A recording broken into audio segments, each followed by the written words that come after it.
Salam alaikum, bonjour et bienvenue dans cette nouvelle émission Tigine Talk sur Maghreb TV. Alors ce soir, j'ai le plaisir de recevoir Monsieur Philippe Riluc. Bonsoir. Bonsoir. Alors vous êtes artiste belge, vous êtes surtout connu pour être l'auteur de la série de bande dessinée Le Chat. Absolument. Et pour les plus âgés, pour avoir été l'animateur de Lollipop, parce que quand je suis rentré en studio, il y a un de vos collaborateurs qui m'a dit « Ah, Lollipop, c'est toute mon enfance ». Et c'est vrai que j'ai une relation avec toute la communauté marocaine à travers ces émissions pour enfants, parce que beaucoup de gens regardaient. À l'époque, on n'avait que la RTBF à la télé, et donc Lollipop fait partie de la vie de beaucoup de monde. J'allais continuer votre modeste présentation, en tout cas ce que j'allais faire. Vous avez également participé à plusieurs émissions télévisées et radiophoniques en tant que chroniqueur en France et en Belgique. Donc, ce que vous nous expliquez du côté belge, mais vous êtes surtout connu aussi pour être chroniqueur, animateur télé en France, chez Ruquier notamment. Voilà, chez Ruquier, chez Drucker. Pendant une dizaine d'années, j'ai effectivement beaucoup fait l'aller-retour entre Paris et Bruxelles pour aller faire les émissions là-bas. Mais j'ai toujours vécu en Belgique. Beaucoup de gens pensaient, comme ils voyaient sur des plateaux français, ils disaient, mais il vit à Paris, truc. Non. Toujours vécu en Belgique. C'est à Bruxelles que je suis né. Et c'est ici que je vis et que j'ai ma vie. Mais voilà, effectivement, j'ai fait ça pendant longtemps aussi. On vous présente dans cette émission, je ne sais pas si on va voir la bande qui vous présente en tant que dessinateur, mais vous êtes un artiste complet. Vous êtes humoriste, scénariste, acteur, comédien. J'ai été comédien, oui, dans une première vie. J'ai été, qu'est-ce que j'ai fait encore? Oui, écrivain, j'ai publié des livres, si on veut. Animateur télé, radio, etc. Donc j'ai touché à beaucoup de choses, mais disons que mon principal métier, c'est dessinateur. C'est à ce métier-là que je consacre le plus de temps. C'est Le Chat qui est le héros de mes aventures. Et je ne suis pas un dessinateur journaliste, parce que je ne suis pas journaliste. Je suis un artiste, peintre, dessinateur, si on veut. Alors, dessinateur, artiste, c'est peut-être la raison de cette émission. C'est pour faire un peu le lien avec ce qui s'est passé à Paris. Terrible, hein, l'attentat terroriste de Charlie Hebdo. Évidemment, ça a été un coup de tonnerre. Dans ma vie, dans cette journée calamiteuse du 7 janvier, j'ai appris comme ça, en quelques minutes, l'attentat, les assassinats de plusieurs camarades à moi, des collègues, des amis pour certains, et ça a choqué tout le monde. Mais moi, à 2 titres supplémentaires, celui de l'ami et du collègue. Et donc, c'est invraisemblable, c'est odieux, c'est inadmissible que dans un pays en paix, puisse se passer une chose aussi horrible, aussi disproportionnée. On va parler de ce qui s'est passé, mais on va aussi parler avec vous, à travers votre expérience, pour connaître votre point de vue sur si on peut rire de tout, sur la liberté d'expression, etc. Mais avant cela, peut-être on va voir l'hommage que vous avez rendu à votre façon à Charlie Hebdo après les attentats, si vous pouvez le commenter. Alors ça, c'est le dessin que j'ai fait le jour même, en apprenant la nouvelle. Vous savez, j'ai été assailli de coups de fil, de radio, de télé qui me demandaient des commentaires. J'étais abasourdi, je comprenais. Et j'ai tout de suite pensé que le 7 janvier était un petit peu l'équivalent pour notre profession du 11 septembre à New York. Et donc j'ai dessiné 2 crayons. On voit le nuage de fumée, comme si le premier avion avait déjà touché une des 2 tours. Faites le lien avec les 2 tours jumelles de New York. Est-ce que ce n'est pas, je ne sais pas, je pose la question, est-ce que ce n'est pas trop exagéré, à votre avis ? Moi, je crois que c'est l'attentat, ce sont les assassinats qui sont surtout exagérés. Et que la réaction que j'ai eue, c'est une réaction que j'ai eue à chaud. C'est le premier dessin que j'ai eu envie de faire parce que je me suis dit, qu'est-ce qui s'est passé? Évidemment, il n'y a pas autant de morts, il n'y a pas autant, voilà, c'est pas les États-Unis, etc. Mais c'est une attaque surprise et on s'attaque à un symbole. On enlève des vies humaines, ce qui est inacceptable, je crois, pour tous les êtres civilisés de la planète. On ne peut pas prendre la vie de quelqu'un. Donc on attaque des vies humaines, bien sûr beaucoup plus, 3000 du côté du 11 septembre et 17 le jour dans la semaine des attentats à Paris. Mais surtout, on a visé un symbole. Et le symbole, c'est Charlie Hebdo, qui est un journal satirique, ne l'oublions pas, c'est pas la presse généraliste, c'est un journal satirique qui allait très très fort dans la caricature, dans la critique de toutes les religions, de tous les pouvoirs. Et au-delà des hommes qu'on a tués, c'est le symbole qu'on a voulu toucher. On a voulu décapiter un journal, on a voulu attaquer la presse, qui est un petit peu, si vous voulez, la tête de pont de la liberté d'expression en France. Alors certains disaient, beaucoup, par solidarité avec les journalistes de Charlie Hebdo et avec les autres victimes bien sûr, disaient on est Charlie. D'autres disaient on n'est pas Charlie mais on n'est pas terroriste non plus. Est-ce que vous comprenez la nuance? Bien sûr. Alors moi depuis cette tragédie, j'ai d'abord après ça été extrêmement meurtri dans ma tête, dans mon cœur. J'ai pleuré pendant des jours, j'ai essayé de comprendre, non pas d'expliquer, de trouver les explications. Alors pourquoi? Moi j'ai dit évidemment, le chat a dit je suis Charlie, évidemment c'était le premier réflexe de dire lorsque des frères tombent, on est forcément avec eux, on est dans le chagrin, dans le deuil, etc.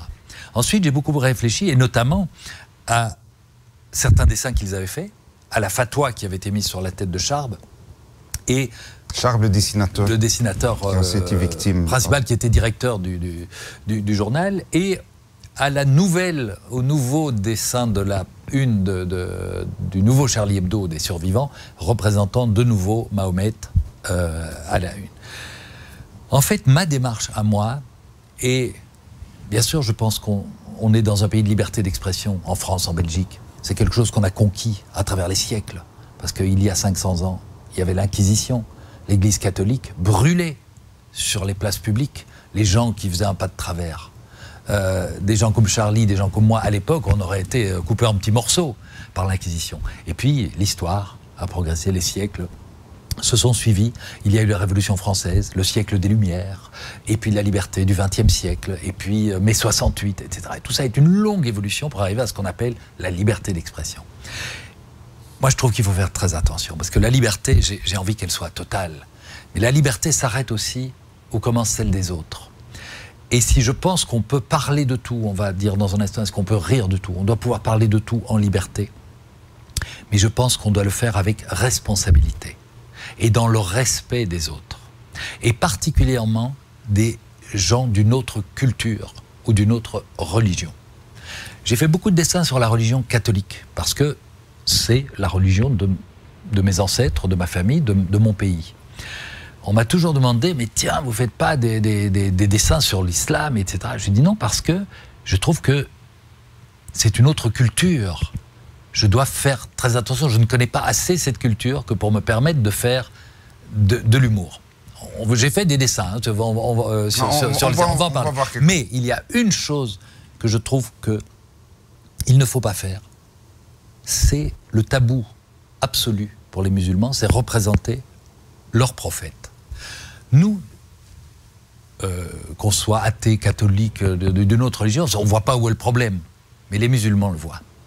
Et je n'ai pas envie de blesser la majorité des musulmans qui sont pacifiques, qui sont de braves gens, qui sont des citoyens, des frères, nous vivons dans le même pays, en paix, en bonne harmonie. Pourquoi, de quel droit, pour la liberté d'expression, j'irais les blesser, les insulter dans ce qu'ils ont de plus sacré? Pour quel but, vous voulez dire? Oui. Qu'est-ce qu'on gagne avec ça? Voilà. C'est ça. Alors, je sais que les dessinateurs de Charlie Hebdo, leur intention était de critiquer les intégristes, les extrémistes, les pouvoirs odieux qui découlent d'une dérive de la religion, mais pas d'insulter les musulmans.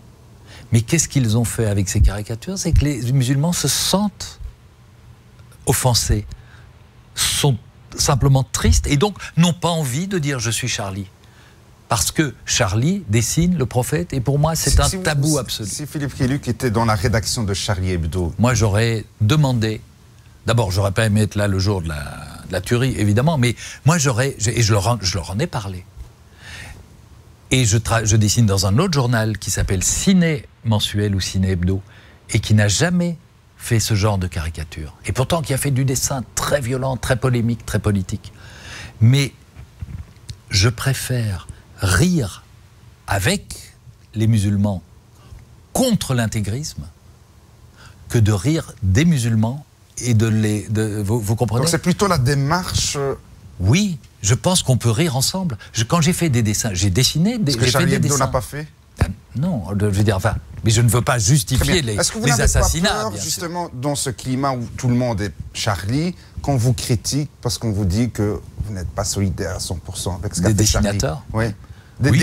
C'est déjà voilà, de la politique rédactionnelle, on va dire, de Charlie Hebdo. C'est déjà arrivé, on me l'a déjà dit, je me suis fait démolir dans l'un ou l'autre journal ou sur l'un ou l'autre site parce qu'on dit... Qu'est-ce qu'on vous a reproché? On m'a reproché de dire « je suis Charlie, mais » ou bien « je suis pour la liberté d'expression, mais ». Mais je pense que ce « mais » est important, c'est-à-dire que je pense que la liberté d'expression implique une certaine responsabilité, surtout à l'heure où les moyens de communication sont planétaires. Il y a encore quelques dizaines d'années, vous étiez dans un journal satirique, à Bruxelles, à Paris, à Copenhague, n'importe où. Vous aviez 20 000 lecteurs, 50 000 lecteurs, des gens avertis, qui aimaient ce genre de dessin, et qui lisaient ça, qui adoraient ça. Mais ces dessins ou ces journaux n'étaient pas diffusés mondialement. Maintenant, avec Internet, vous faites un dessin polémique, on le met sur Internet, et un quart d'heure après, le monde entier l'a vu. Et si ce dessin est jugé offensant pour une communauté... Et les gens le reçoivent de manière brute. Il n'y a pas de démarche pédagogique, il n'y a pas d'explication. Pédagogie. Ça, c'est le mot que j'aime. Parce que j'aime le mot dialogue, j'aime le mot respect, et j'aime le mot pédagogie. Parce que tout ça est une affaire de pédagogie. Alors, on est bien lancé dans cette discussion autour de la liberté d'expression. Ouais. Est-ce que Philippe Kriluc la voit totale ou pas? Donc, vous êtes en train de nous expliquer que... Je la vois le plus large possible. Le plus large possible. Je pense que, en fait, il suffit d'une chose. Regardez, j'ai fait des dessins sur la burqa. J'ai fait des dessins sur les... Alors, on va voir un dessin sur la burqa, comme si ça, pour dire que vous critiquez, voilà. Si vous voilà, pouvez lire les talibans supportent assez mal qu'on prenne leur femme pour une boîte aux lettres. Bon, parce que visuellement, dans mon dessin... J'ai l'impression que voilà, ça en ressemble, on voit une boîte aux lettres. Bon, mais quelle était la démarche à travers ce dessin pour La démarche était de dire les talibans, qui sont quand même un petit peu des intégristes dans leur genre, on est d'accord, font une lecture de l'islam que je trouve rétrograde. Je trouve que le progrès, c'est d'aller vers l'égalité, vers la fraternité, vers l'égalité homme-femme, vers une liberté d'expression, vers un bien vivre ensemble. Ce n'est pas la démarche du taliban. Le taliban lit dans le Coran ce qu'il trouve de plus dur, de plus oppressant. Il ne veut pas qu'on fasse des études, il veut que surtout les filles ne peuvent pas faire d'études, elles ne peuvent pas faire certains métiers, elles doivent mettre la burqa. C'est... Je trouve... Interprétation très, très radicale. Absolument, c'est une interprétation radicale. Ce n'est pas ce que me disent beaucoup de musulmans, ce n'est pas ce que dit le Coran. On va voir un autre dessin avec un kamikaze, mais est-ce que vous riez? Vous riez avec le kamikaze ou je ne sais pas sur le kamikaze? Contre le kamikaze. Contre le kamikaze. Ouais, oui, le kamikaze. Je veux dire, moi, les gens violents comme ça, alors ça c'est dans mon dernier livre, les choses à ne pas dire. J'ai fait une série comme ça, hein, alors là c'était B à un kamikaze, alors ça boum. Bon. Je pense qu'avec un dessin comme ça, les musulmans ne sont pas offensés. Tous les musulmans avec qui j'ai parlé depuis le 7 janvier me disent qu'ils détestent l'intégrisme, les dérives de ces fous du Daesh, de l'État islamique, que c'est des terroristes, que ce ne sont pas des bons musulmans, qu'ils prennent des vies, ce qui est... tout de même dans le Coran, qui est tabou aussi. Le Coran, je crois, vous ne me contrerez pas, dit si tu prends la vie d'un homme, tu tues toute l'humanité. Donc, est-ce qu'on peut dire qu'il y a une démarche de Philippe Kriluc plus pédagogique pour lutter contre le terrorisme, l'intégrisme, l'extrémisme, et une démarche peut-être plus provocatrice, plus radicale dans l'affrontement de Charlie Hebdo? Oui, bien sûr. Moi, j'essaye de rire avec des gens démocratiques, honnêtes, pacifiques, fraternels. Je pense qu'on peut rire ensemble. Mais la simple différence, alors je sais pas, on a choisi 2 dessins là, mais je pense qu'avec ces dessins-là, je peux parler avec des musulmans de Bruxelles, de Paris, de n'importe où, et on peut ensemble trouver ce dessin drôle parce qu'il dénonce les dérives et l'intégrisme. En 2013, vous publiez déjà un livre prémonitoire, Peut-on rire de tout? On va voir peut-être la cover. Ouais. Voilà. Peut-on rire de tout, de Dieu, des riches, des vieux, des cathos, des homos, des arabes, des belges, de soi, de soi-même. Il y a un chapitre où je dis est-ce qu'on peut rire de moi? Je dis non. Là, il y a des limites. C'est comme rire des chauves. J'aime pas tellement. Non, mais je plaisante, évidemment. Je plaisante. Évidemment, enfin, voilà. Je pensais jusqu'au 6 janvier qu'on pouvait rire de tout. Je continue à le penser. Mais Pierre Desproges a dit, on peut rire de tout, oui, mais pas avec tout le monde. Alors, je ne sais pas si vous, avec vos amis, quand vous passez une soirée ensemble, il vous arrive de dire des choses énormes, des choses que vous ne diriez pas à la télévision, parce qu'on déconne, parce que voilà. Mais on est ensemble. On n'est pas devant une caméra. On n'est pas devant un micro. On est entre nous, en confiance, et on peut dire, oui, on peut rire de tout, évidemment. Dès qu'on le fait devant une caméra, c'est-à-dire qu'on s'adresse à des gens qu'on ne connaît pas, ou à un large public, on a une responsabilité. Et là, chacun gère sa propre sensibilité des choses. Certains sont dans la violence du dessin, en disant « moi, j'ai le droit de rire de tout, parce que la loi de mon pays m'autorise à rire de tout ». C'était... Est-ce qu'on peut rire des religions? Oui, bien sûr, je pense.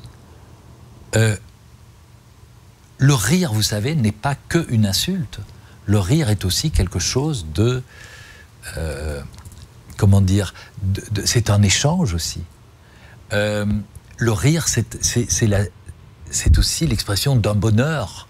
Parce que fait... Le premier signe qu'un bébé fait à sa maman, c'est qu'il rit quand il est content, qu'il la voit. Le rire, c'est l'expression du bonheur et de la joie. Et donc, je pense que arriver à rire, alors c'est plus facile avec certains qu'avec d'autres, et c'est pas forcément facile de rire avec quelqu'un qui est très religieux et qui estime que oui, mais certains disent que ce ne sont pas ces gens qui doivent faire la loi. Donc, moi je pense une chose, c'est que, mais tout le monde à travers la planète n'est pas de cet avis, moi je pense que la loi des hommes, nos lois des États doivent être les lois les plus importantes. Et certains religieux pensent que c'est la loi divine qui est au-dessus de tout. Eh bien, je ne suis pas d'accord. Parce que la loi divine est quand même une invention des hommes. Je veux dire, même le Coran, dont on dit qu'il a été dicté, c'est quand même des hommes qui l'ont écrit. La loi des hommes a été mise au point, siècle après siècle, dans un souci de faire le mieux possible pour tout le monde. Les pays occidentaux ont écrit une charte universelle des droits de l'homme qui, me semble, est très juste dans ses fondements, c'est-à-dire qu'elle permet à chacun de vivre selon ses convictions, en liberté, en paix, etc. J'aime l'idée de la laïcité qui dit l'État n'a pas de religion, mais elle permet à chacun de pratiquer sa religion. Pour moi, c'est la plus grande liberté qu'on puisse donner. C'est-à-dire, je ne suis pas forcément... j'ai pas les mêmes idées que vous, ou que madame, ou que monsieur, etc. Mais, parce que nous sommes des êtres humains, nous nous autorisons à croire, l'un à Bouddha, l'autre à Allah, le troisième à Dieu, de vivre ensemble. Et de vivre ensemble. En paix, en sécurité. Mais ce n'est pas... La religion est quelque chose d'intime. Et je pense qu'elle ne doit pas venir au-dessus. Je ne pense pas, moi je suis certain, pour moi je suis certain, mais je suis prêt à en parler avec tout le monde, qu'elle ne doit pas venir après la loi dite non, mais en divine. tout cas, la religion divine, comme vous dites, a été interprétée par les hommes, et parfois de manière très meurtrière.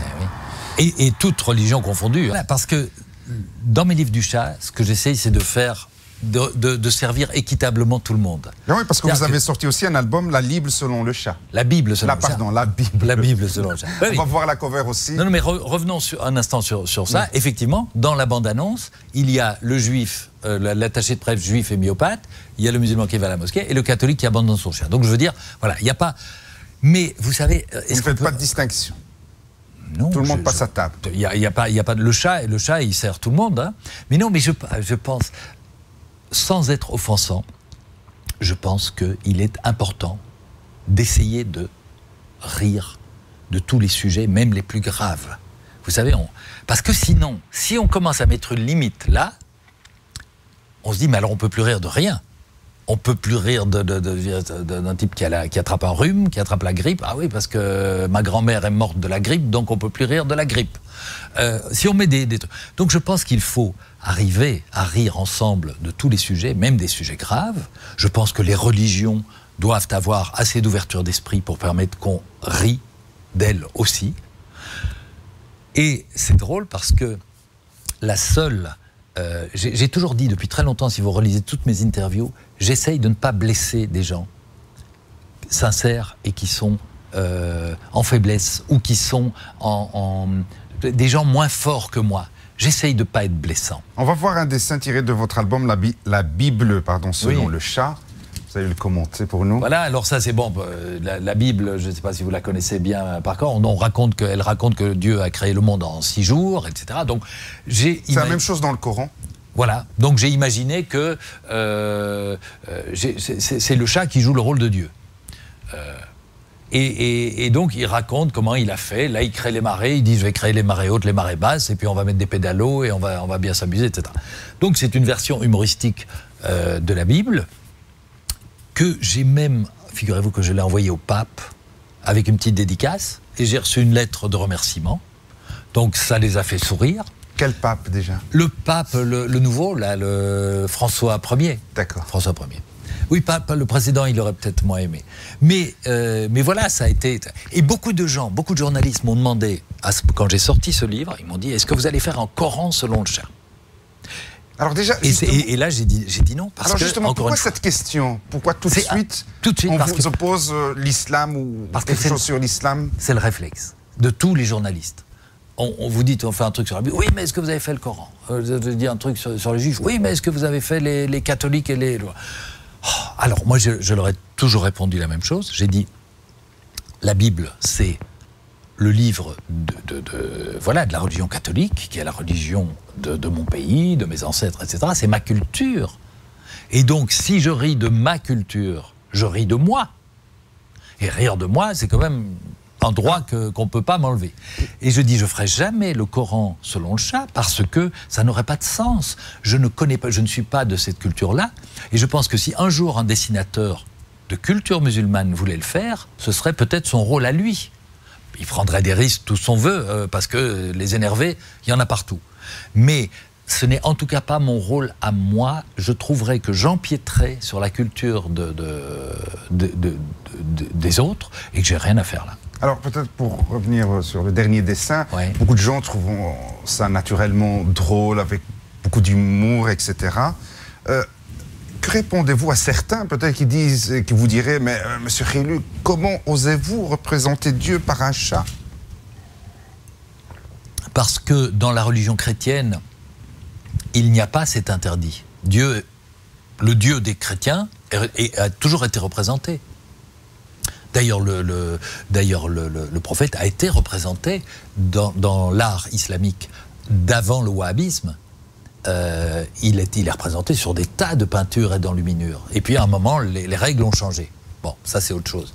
Et des musulmans m'ont dit aussi qu'à l'époque, quand le prophète lui-même s'est fait insulter ou caricaturer, il a dit n'écoutons même pas. On est plus fort que ça. On n'a pas besoin même de se retourner sur ces insultes-là. Ça, c'est sage. Évidemment, on ne peut jamais tuer pour une raison pareille. Il faut ignorer. Moi c'est ça. Si on me... Ou bien je sens que je peux discuter avec quelqu'un, mais si je sens que je ne peux pas discuter, j'ignore.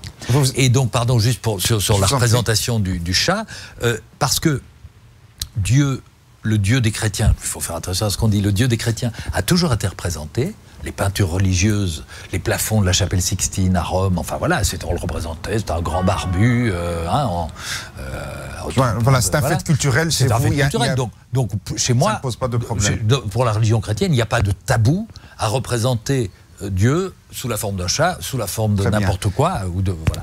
Khailouk, vous êtes bruxellois, vous êtes né à Bruxelles. Oui. Vous connaissez très bien Bruxelles. Oui. Vous avez vu la transformation sociologique, culturelle de Bruxelles? Bien sûr. Bien sûr. L'arrivée de nouvelles communautés, de nouvelles populations d'origine étrangère, maghrébine, musulmane. Ah oui, on a fêté l'année dernière les 50 ans du début de l'arrivée des Marocains. Avec ce qui se passe aujourd'hui à Paris, à Verviers, est-ce que vous ne pensez pas qu'il y a un climat qui pèse très lourd sur la communauté musulmane ici en Belgique. Et c'est pour ça que je pense qu'il faut du dialogue et du respect. Et c'est pour ça que, je veux dire, moi personnellement, j'ai un grand attachement à la communauté marocaine particulièrement, parce que je l'ai vécu, j'ai 60 ans. Donc elle a commencé, l'immigration a commencé il y a 50 ans, et donc j'ai vu arriver les premiers, et j'ai rencontré des gens magnifiques qui sont restés à travers le temps des amis pour certains, et je trouvais au départ que cette rencontre de deux cultures était formidable, parce qu'elle était, je veux dire, voilà, on aurait pu faire des choses, on va les faire d'ailleurs, des choses ensemble, mais je trouve que ça a été géré très mal. Mais je voudrais honnêtement remercier aussi la communauté marocaine d'être venue en Belgique pour aider la Belgique à se développer économiquement. Parce que si nous avons demandé à des immigrés, d'abord dans les pays de l'Est, puis en Italie, puis en Espagne, puis au Portugal, et puis au Maroc de venir chez nous, c'est parce que nous avons besoin d'eux. Il ne faut jamais l'oublier. Et ce sont des gens qui se sont déracinés de leur pays et parfois de leur famille pour venir travailler ici. Et ce que j'aime entendre aussi, c'est dans l'autre sens, des gens issus de l'immigration qui disent merci à la Belgique de nous avoir permis de nourrir notre famille, de parfois envoyer de l'argent à ceux qui sont restés au pays, d'avoir permis d'éduquer nos enfants. J'aime ce discours-là aussi. Et je trouve que si on faisait un petit peu plus attention les uns aux autres, ça irait beaucoup mieux. Je pense que si socialement, parce que on parle de la tension religieuse ou communautaire, mais avant tout, il y a un problème social. Et vous savez, c'est toujours... Il y a Bertolt Brecht qui disait les pauvres, les petites gens, doivent toujours bien vérifier l'addition, parce que c'est toujours eux qui la payent à la fin. Et je pense que les petites gens de Belgique, d'origine étrangère, etc., sont d'abord unis parce qu'ils sont socialement bafoués. Et je pense que nous devons, moi je milite pour ça depuis des années, nous devons construire une société avec plus de justesse, de justice, de dialogue, d'enseignement. Vous parliez de pédagogie, d'apprendre à vivre ensemble, de montrer l'importance de l'échange, du dialogue et de l'écoute de l'autre, au lieu de dire vous, on vous met dans tel quartier, vous là aussi, vous n'avez pas accès à ça, etc. C'est un petit peu ce qui s'est fait au fil des années, et c'est très triste. Philippe Kriluc, on va terminer sur une note positive. Oui. J'ai entendu que vous projetez peut-être ouvrir, je ne sais pas si c'est bientôt ou à moyen terme, un musée du chat à Bruxelles. Oui, alors c'est un projet que j'avais lancé il y a 3 ans. Les politiques avaient trouvé ça très bien, mais vous savez, les politiques ont d'autres priorités. Donc c'était resté un peu dans un tiroir, ça n'a pas avancé. Et puis je dis, ça se fera jamais. Je connais trop la Belgique et comme... Enfin, on ne va pas partir sur les... Vous savez, il y a une expression à Bruxelles, on dit si tu expliques la politique belge à un Français et qu'il comprend, c'est que tu as mal expliqué. Donc, on ne revient pas là-dessus. Mais donc, le projet a été un petit peu laissé de côté. Du coup, il y a des Français qui m'ont dit dans le sud de la France, si Bruxelles ne veut pas le faire, venez le faire chez nous, à côté de Marseille. C'est quand même grave. Ah oui, et j'en ai parlé dans une émission à la télévision française. Et là, les politiques belges ont entendu ça, ils se sont dit non, il faut que ça se fasse à Bruxelles. Donc ils m'ont appelé, on s'est vu, on réfléchit. Moi, je demande de trouver un beau bâtiment dans le centre de Bruxelles, près de la Grand Place, si possible. Et si eux peuvent me fournir ce bâtiment, moi, je m'engage à trouver tous les capitaux pour ouvrir le musée, pour le construire, pour le concevoir et pour le faire fonctionner. Je vais créer 30 emplois et ça peut être quelque chose de magnifique qui ne serait pas ouvert avant 2 ou 3 ans. Donc il faut, maintenant il faut faire avancer le dossier, mais je suis encore, j'aurai 63 ans, ça va, je serai encore Dernière question, Philippe Kriluc.